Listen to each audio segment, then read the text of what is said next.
misunderstood.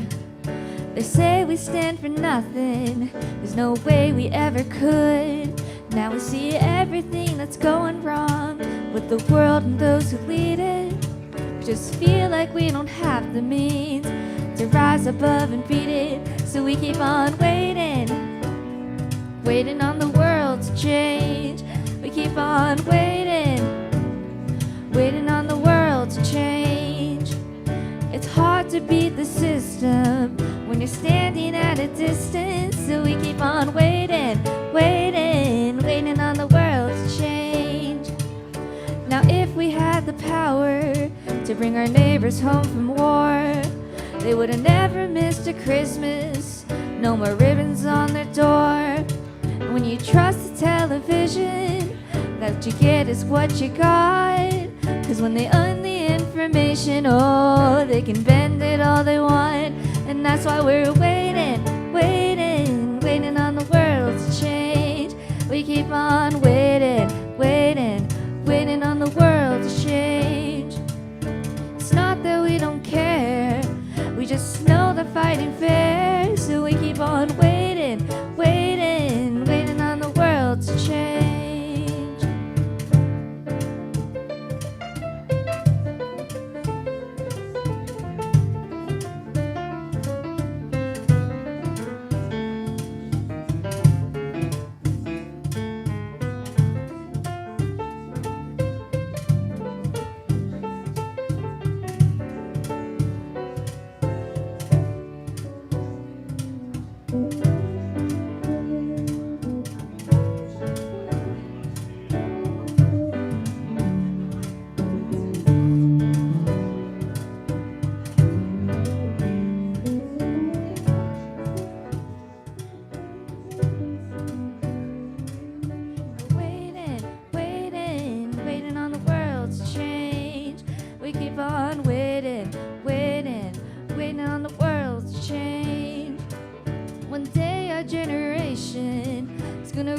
Population, so we keep on waiting, waiting, waiting on the world to change.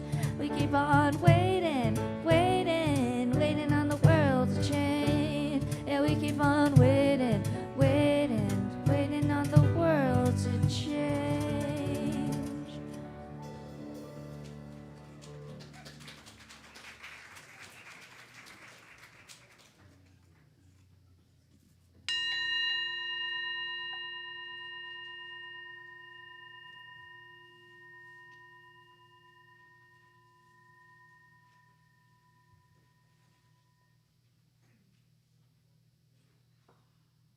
Welcome to the Unitarian Universalist Church of Boulder. My name is Fred Cole, and it's my honor and pleasure this morning to be your worship associate. I want to extend a very warm welcome to everyone who's visiting us here in person or online. We are an intentional community gathered around our shared promise to support each other's individual spiritual journeys. We don't believe all the same things in exactly the same way, but we do share the same values and the same commitment to spiritual growth. We share the faith that our beliefs become real when we act on them to make the world a better place. And we share the commitment to live a life grounded in community. If you're joining us for the first time online, would you please fill out the visitors form? We'd love to make contact with you. As I was preparing for this morning, and because of our guest, whom I'll introduce in just a moment, I began thinking about the amazing contributions that this relatively small UU community has made to the past, present, and future leadership of our larger Unitarian Universalist movement. Here are the stats, at least during my term here. Out of this membership, at least 13 persons have gone on to seminary and trained as UU ministers. We have ordained 5 of those. 3, possibly 4 of them are already retired. That's an amazing record. Also gives you a clue how long I've been here.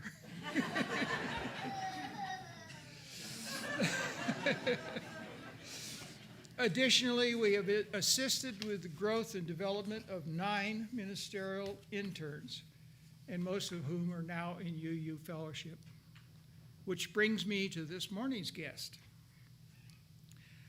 Birch Cue is the Intern Minister at First Universalist Church in Denver, where they are beginning the 2nd and final year of their internship. They are also in the process of completing their studies at Meadville Lombard Theological School in Chicago. They live in Denver with a spouse, Dylan, and a dog, Daisy. Now, that was a pretty short introduction. You can fill it in more if you want to. But first, I need to light our chalices. Each week when we gather, we light the chalice, just as 1,000 other churches and fellowships across the country do. It is a symbol of our Unitarian past, present, and future. It is a visible reminder of our interconnection. Will you join with me in saying aloud the words of our mission? We gather spiritually, embody justice, and always love.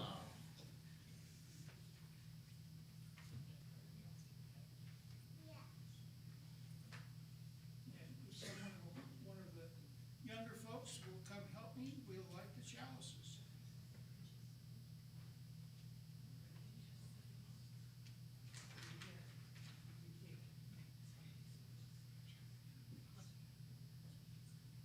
Let's do yours first.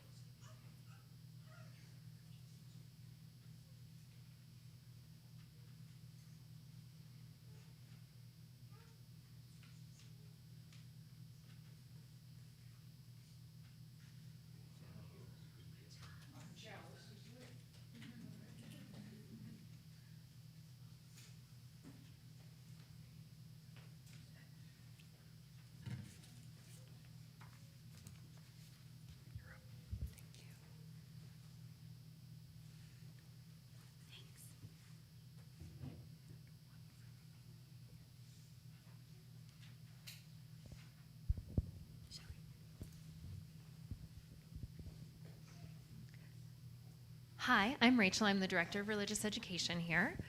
If you are someone who is of smaller stature, regardless of age, and can't see Birch and I sitting down here, feel free to come a little closer.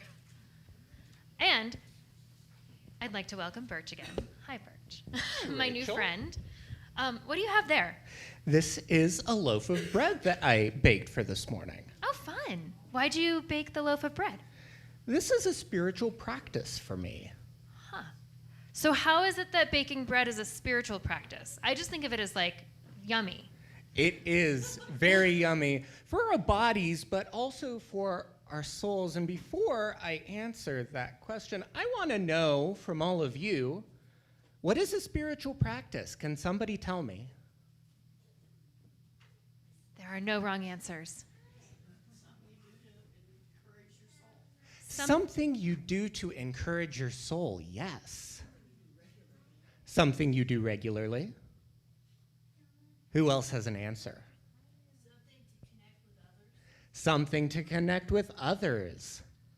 So the definition we oftentimes use in religious education class and in youth group is something that you do to better deeply connect with yourself, others, or something bigger than yourself.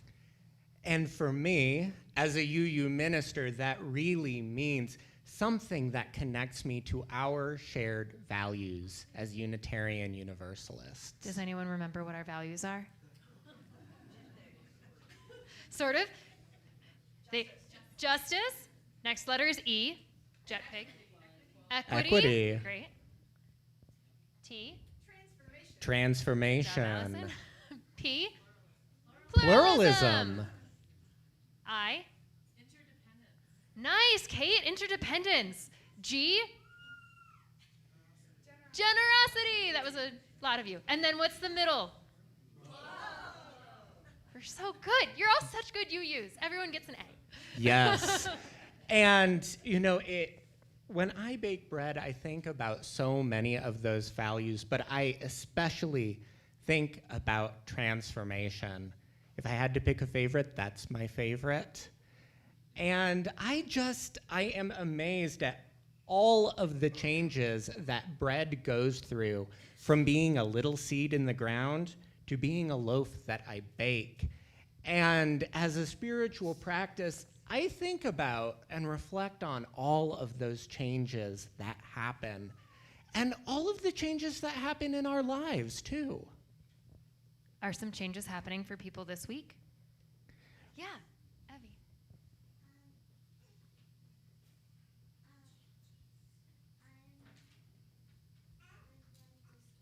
You're going to school. That's a big change. Are you going to school for the first time, or are you going back? Going back. That's exciting, but a big change, and sometimes change is scary. How do you feel about it? Yeah, I would feel nervous too. So what about transformation with the bread? Is there anything else you want to say about that? Yeah. The other thing that I think about is that bread helps us transform our bodies too. It is full of all kinds of good things. It's full of fiber and starches and the things that we use to make our bodies when we eat it. Oh, that's so cool, because we're going to talk about how trees make themselves out of air in religious education today. That is really cool. And what a great connection. Right. We're going to be talking about growth all the way around, transformation and growth. Wonderful. Aw, thanks, Birch, for hanging out with us this morning. Thank you for having me this morning. It's so good to be with all of you today.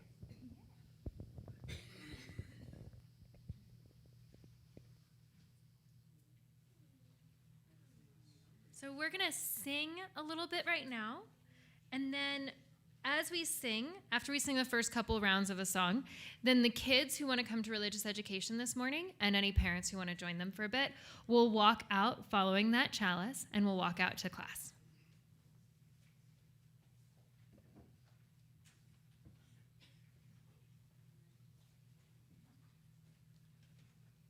Good morning. Good morning. You're going to see, oh good, there they are. You see the sentences that are up on the monitors for the words of this song. This is a familiar song for many of us, but for those of us who it's not familiar, this is how we're going to sing it today.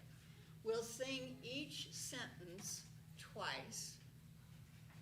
We'll do that 2 times. And then the last time, we'll kind of slow down for a moving end.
Mystery, mystery.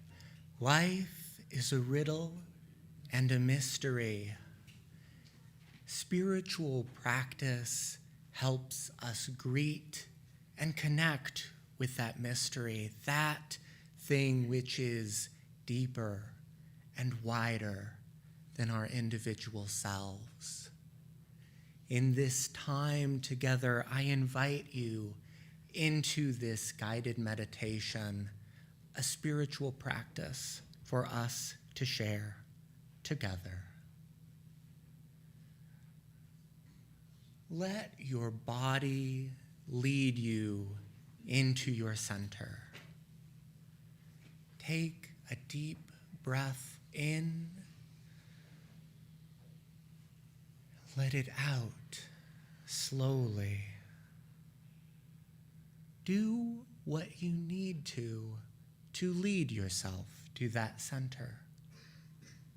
Close your eyes or straighten your back or put your hands in your lap. Whatever will lead you to that small, still, quiet place. Imagine this. Hold out your hand. Imagine your palm full of seeds. Maize, wheat, barley. Feel how firm and smooth they are. Turn your hand over. Feel them slipping out into the soft, black earth beneath you, warm under the spring sun. Feel their potential for something great. Imagine these seeds changing, emerging from their dark beds, their roots spreading out, their shoots unfolding in the warm sun to greet it. Watch them change before you. One day, they ripen in the autumn wind blowing across the field. Gather them up in your hands with a scythe or maybe a combine, gathering them in. Imagine all of the change they experience. Imagine all of the hands they will pass through. Grain split from chaff, grain ground into flour, bagged, shipped, shelved by people. Imagine all of the hands they pass through between there and here. Imagine all the ways they connect us to this world. Measure the flour out. Mix it with water, yeast, a little sweet offering, a little bite of salt. As you knead it, feel it grow soft, supple, smooth beneath your palm as you knead it into something else. See how it changes, grows, emerges. Smell the sweet sharpness of the yeast change into something savory as it bakes. Imagine how grain became bread through all these little changes, all of these miracles. Imagine all of the miracles changing in your life. Take another deep breath in.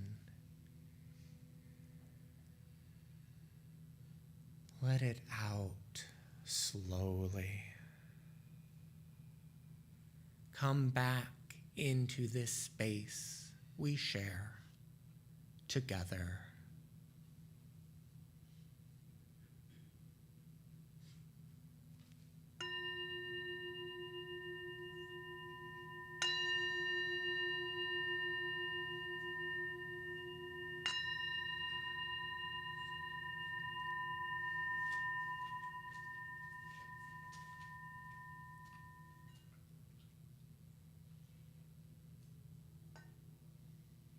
Peace. Amen. So may it be.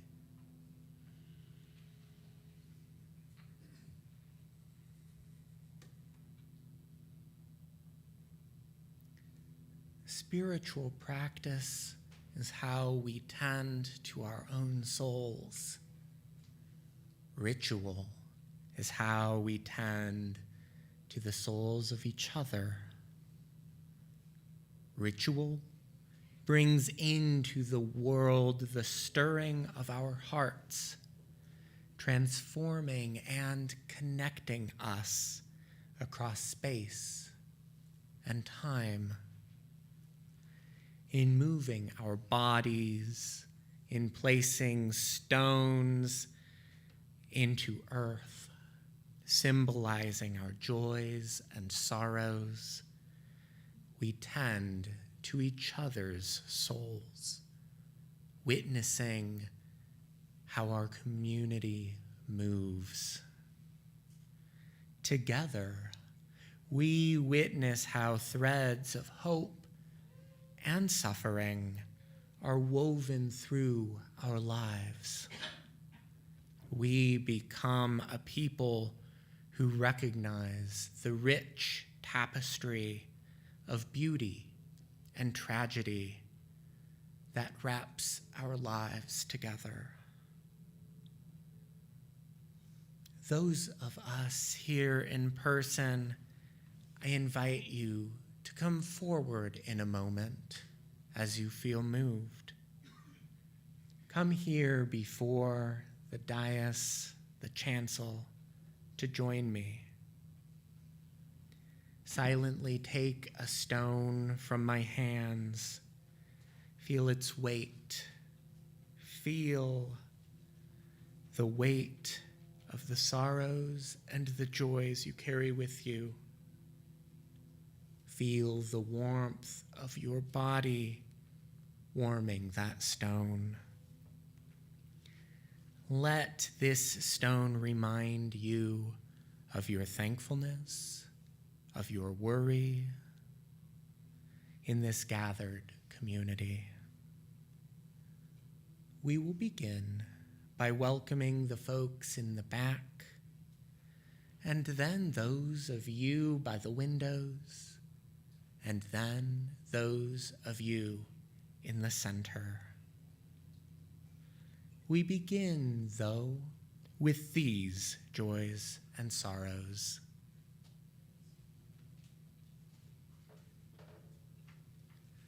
Joys and sorrows both.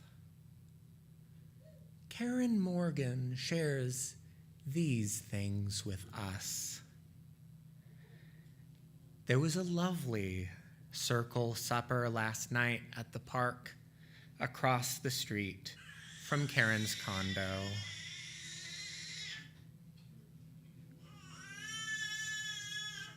Ellen Snyder, though, had a bad fall, but she is okay, just a little bruised.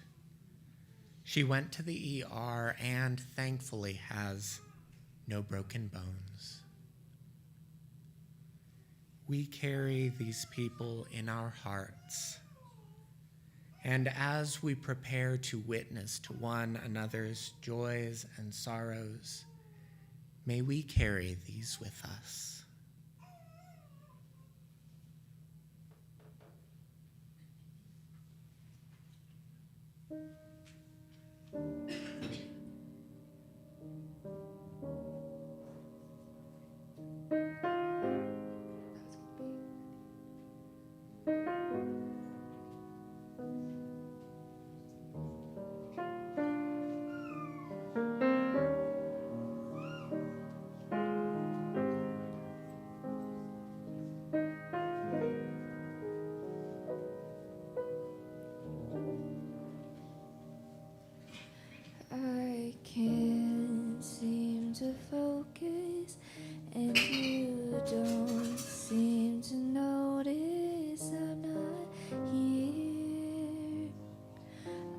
just a mirror. You check your complexion to find your reflections all alone. I had to go. Can't you hear me? I'm not coming home. Do you understand? I've changed my plans, 'cause I'm in love with my future. Can't wait to meet her. And I'm in love, but not with anybody else. Just wanna get to know myself.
I know supposedly I'm lonely now. No, I'm supposed to be unhappy without someone. But aren't I someone? I like to be your answer, 'cause you're so handsome. But I know better than to drive you home, 'cause you'd invite me in and I'd be yours again. But I'm in love with my future. You don't know her, and I'm in love, but not with anybody here. I'll see you in a couple years.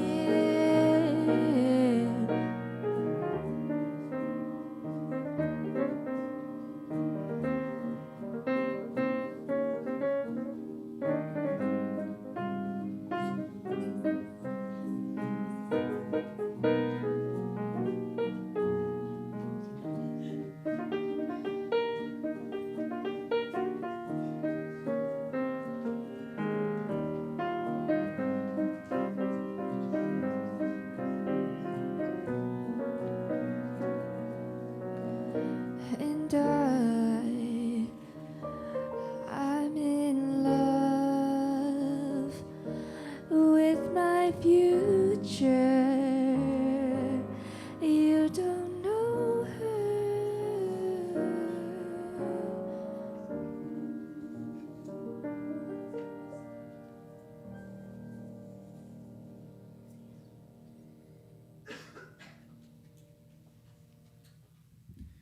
Deo, divine mother of all, goddess of many names, revered Demeter, nurturer of youths, giver of prosperity and wealth.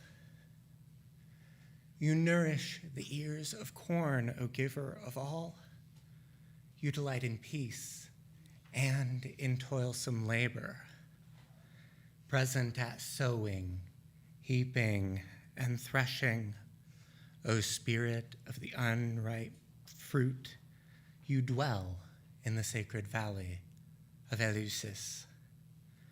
Charming and lovely, you give sustenance to all mortals. You were the first to yoke the plowing ox, the first to send up from below a rich, a lovely harvest for us mortals. You are growth and blooming, O illustrious companion of Bromios, torch-bearing and pure. You delight in the summer's yield.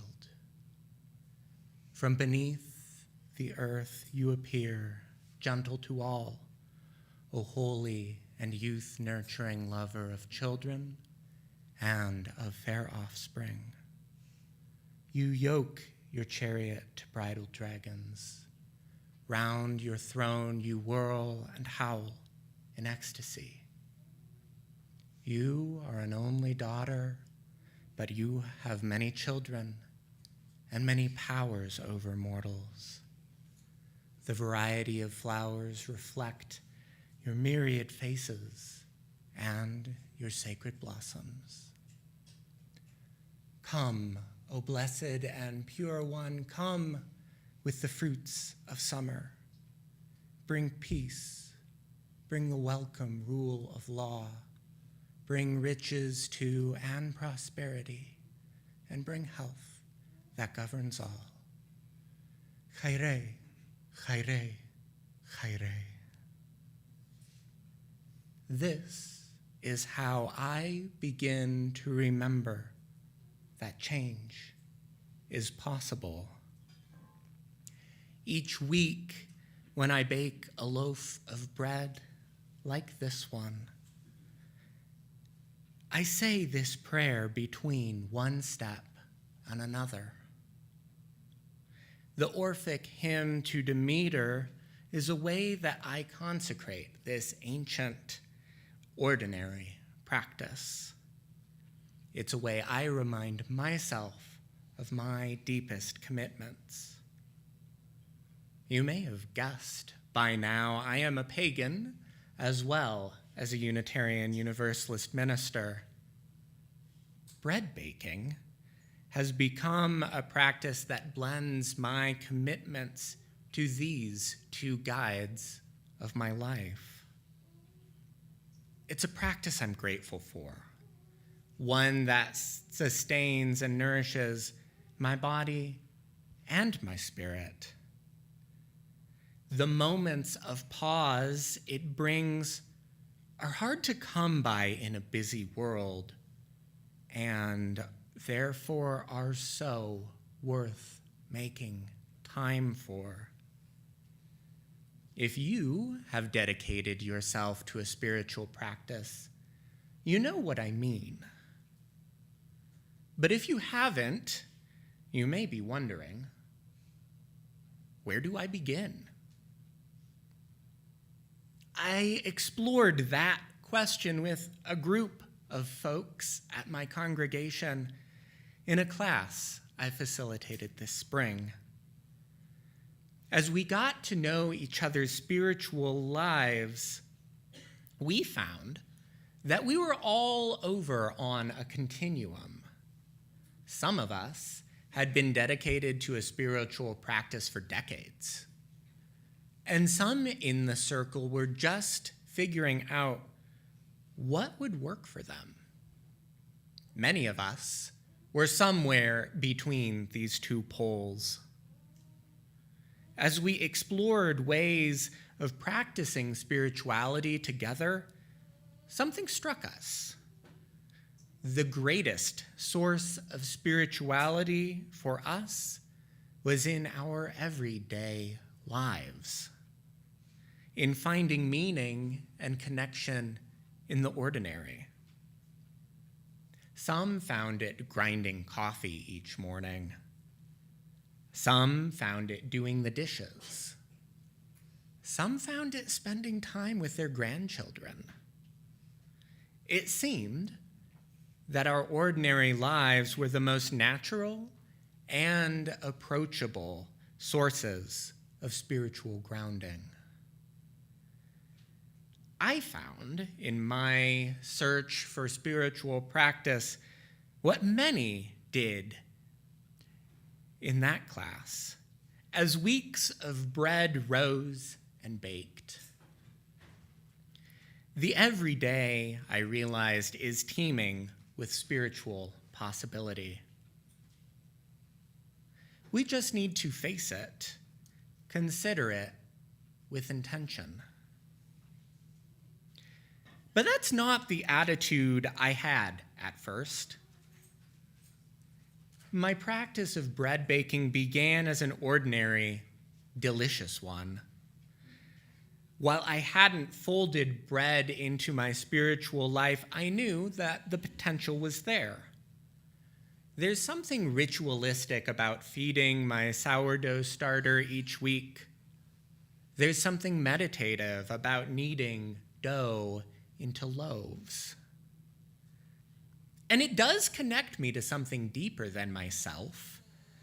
It reminds me and connects me to my mother and her mother, and mother upon mother, ancestor upon ancestor, all the way back to that first person, maybe first persons, who baked bread. It is a practice full of potential. On its own, it's a nourishing practice, something I would call a soul practice. But it's not necessarily a spiritual practice. For that to be true takes intention. It also takes connection. Connection to what, though, you might wonder? My ancestors aren't the only sources of guidance and deepening I have. I've studied and practiced paganism since I was a teenager. I've begun and ended relationships with several gods in that time, but one of the most enduring relationships I've had is with Demeter, the ancient Greek goddess of agriculture and the harvest. Revered and remembered for millennia, I knew that she would be a natural partnership, a natural partner in bread baking. And she has been. I pray her Orphic hymn between one step of baking and another. This helps me center myself at the beginning of the week. It helps me center myself as I reflect that Demeter is present at sowing, heaping, and threshing. And remembering this, I pray of all of the ways that I am connected to this world, all of the ways that bread changes from grain. This practice reminds me to consider all the hands involved in this process, as we did in our spiritual practice this morning. It reminds me that transformation is possible, that I can create it, and that I am not alone in this. Which is how this practice feeds not only my paganism, but my Unitarian Universalism as well. Our shared value of transformation, which I said was my favorite, calls us to change and be changed in our lives, to make change in big and small ways. there is something deeply sacred and transcendent about that as well. Interdependence, another value that comes up for me in this practice, reminds us we are not islands in the oceans of our lives. Rather, we live because others live. And others live because we live, and what we do in the world matters. Finding the spiritual in these values has been one of the most fulfilling parts of my grounding in our faith. These values aren't abstract ideas. They're virtues we have to bring to life. Spiritual practice both nourishes us and prepares us to look for other opportunities to bring our values to life. These are the ways that baking a loaf of bread each week became a spiritual practice for me. Over the years, I've tried defining for myself what a spiritual practice is, and this is where I've landed. I have come to understand that spiritual practices are a kind of homework. That doesn't sound very exciting, but this is what I mean when I say that. When we come to worship, to consider what is worthy, as one of my colleagues says, we go deep together. As a community, we connect to our values, our sacred stories, sometimes our gods and ancestors, these things and beings deeper and larger than ourselves. The things from which we draw out our sustenance.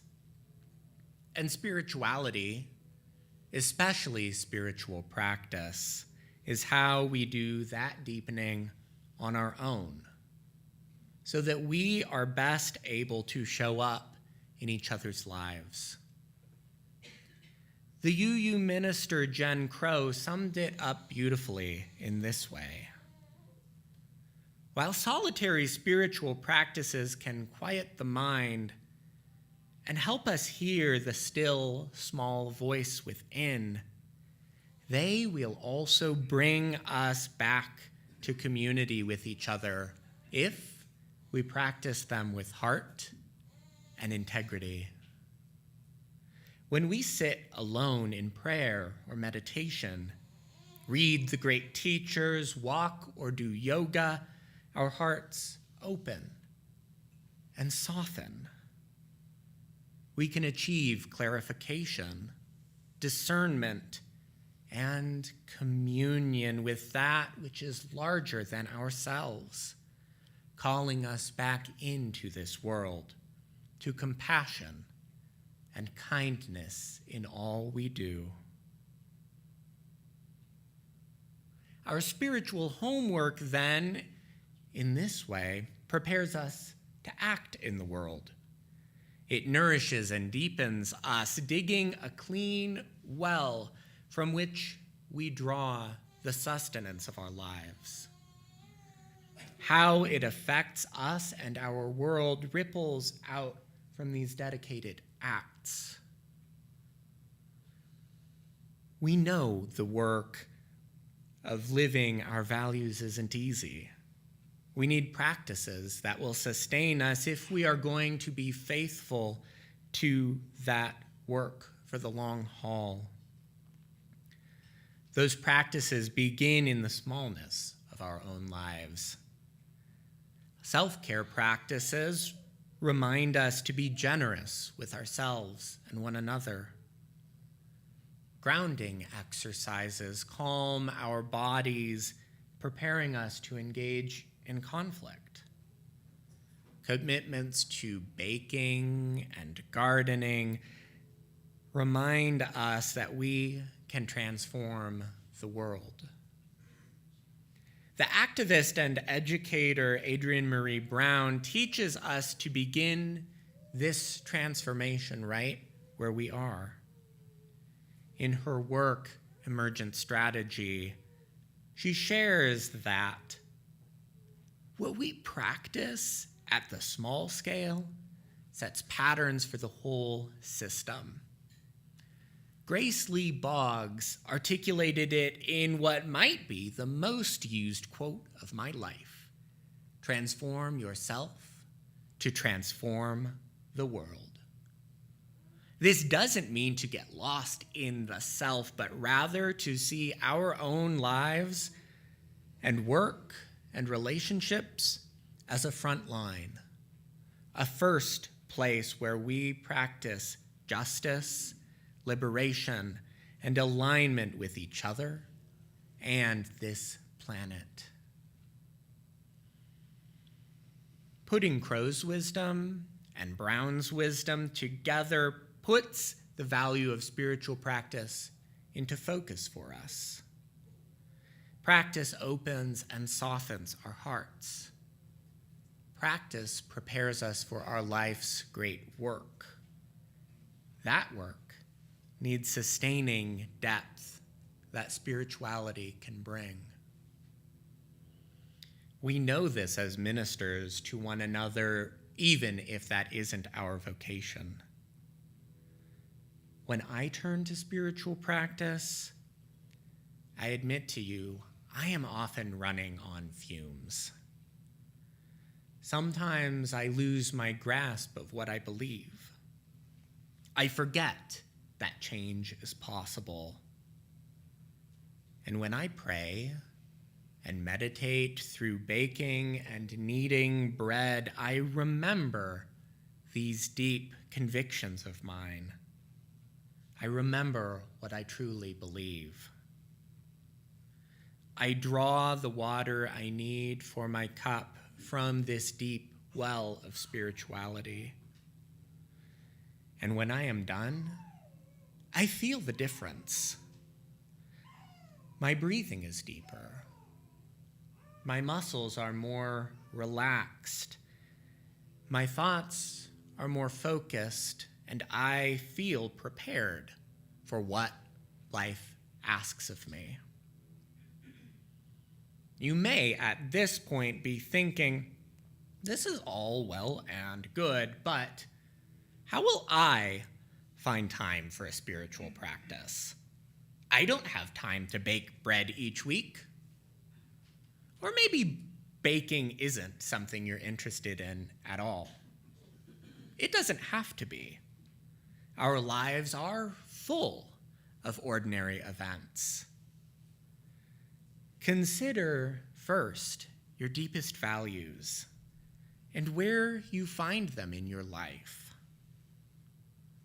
Maybe that value is transformation. Where are the little changes that happen throughout your life? Imagine this. It's the end of another long day, and you are facing a sink full of dishes. It's hardly glamorous work, boring in fact, but you know it has to be done. So you begin rinsing off the plates and bowls. You notice them in a way you never have before. You soap them up and rinse them off again, setting them aside to dry. The last dish done, you notice how differently they look and feel and smell. You witness change. You brought change into your life.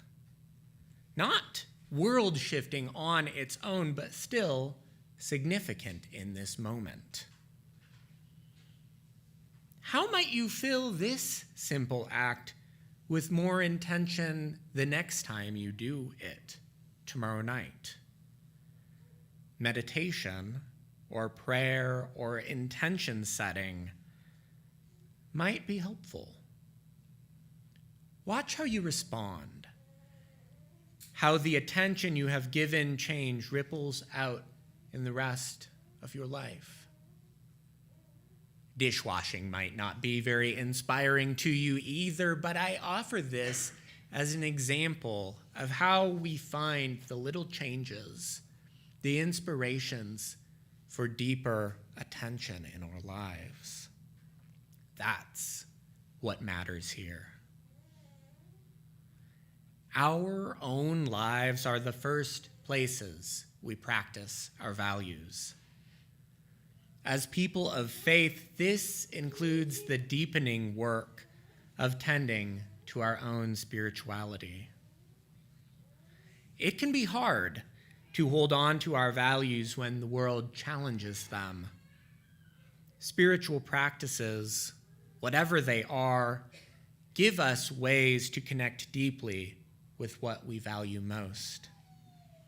This includes the conviction that what we do matters, that we can transform our world. The times when it is hardest to remember this truth are the times when we need all the reminders we can get, even the smallest ones. So, as we prepare to leave this place of collective deepening and transformation, I ask you this: how will you find change in your life? How will you notice it, care for it, celebrate it? Our own lives are the first places we tend to and honor great change. So may it be.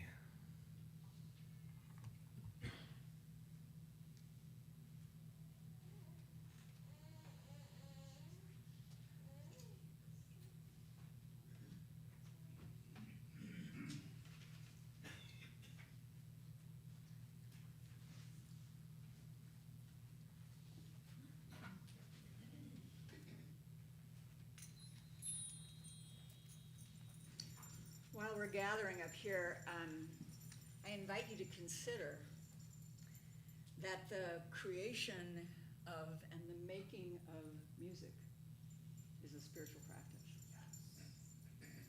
Thank you so much for that. That just inspired me, Birch.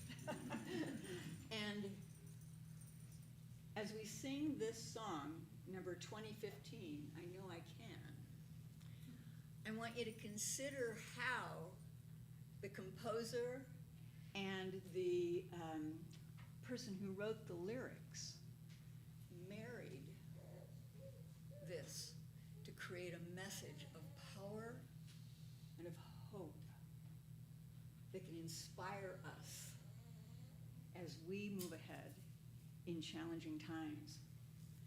And so we'll sing together, and I really invite you to experience this in your body as you sing it, the powerful feeling of walking, of moving, and the rhythm of, I know, I can go on. Will you rise in body and spirit and join us, please?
During the summer months, our weekly collection is used to support the programs and ministries of this congregation.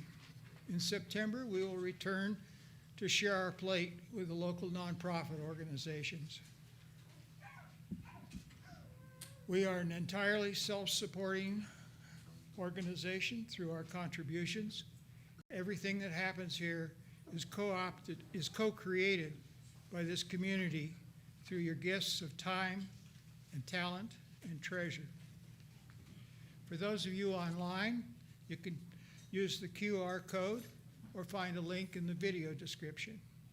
For those gathered here in person, you can also use the QR code, or you can make a donation as the ushers now pass the baskets. May our gifts be used to enact justice, bringing peace and love to the Boulder community.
A wonderful world indeed. Thank you.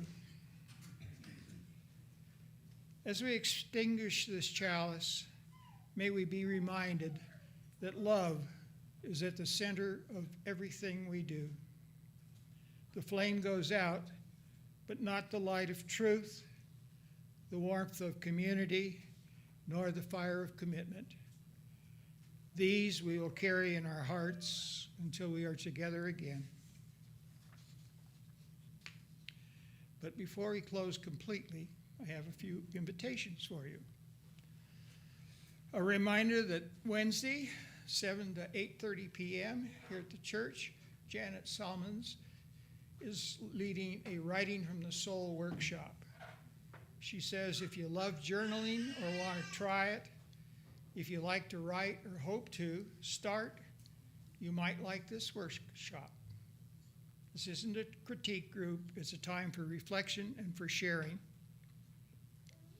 Dr. Emily writes, next Saturday, 8/16, is the day you've all been waiting for. You knew that, didn't you? The choir will kick off a retreat. They will meet at 11 o'clock for a potluck lunch and run through about 2. Anyone who's with an interest in singing, with whether they've had experience or not, is welcome. And we can't wait to make music this year. We do apologize that we had to postpone what we learned at GA presentation that was planned for this morning. And instead, our GA delegates will conduct an open forum following the 11 o'clock service on September 14th. We hope that a more informal way of telling our stories will allow you all to get a better sense of the experience of going to a GA. Next, if you're concerned about the threats to our democracy, there is an opportunity to visibly protest in front of a large crowd. The Louisville Labor Day Parade on September 1st will have a large group of pro-democracy people marching with their signs and flags, and a group of us from UUCB will be joining in. More information is available in the Sky Room during coffee. And finally, don't forget, next Sunday we go back to 2 services. So when you arrive at 10 minutes of 10, you'll either be late or early. You'll be just in time for coffee. Yes, you'll be in time for coffee. Please rise. Let us finish and go out with song.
Misunderstood. They say we stand for nothing. There's no way we ever could. And now we see everything that's going wrong with the world and those who lead it. We just feel like we don't have the means to rise above and beat it. So we keep on waiting, waiting, waiting on the world to change. We keep on waiting, waiting, waiting on the world to change. It's hard to beat the system when you're standing at a distance. So we keep on waiting, waiting, waiting on the world's change. Now if we had the power to bring our neighbors home from war, would have never missed a Christmas, no more ribbons on their door. And when you trust the television, what you get is what you got. 'Cause when they own the information, oh, they can bend it all they want. And that's why we're waiting, waiting, waiting on the world to change. We keep on waiting, waiting, waiting on the world to change. It's not that we don't care, it's just that we know the fight ain't fair. So we keep on waiting, waiting, waiting on the world to change.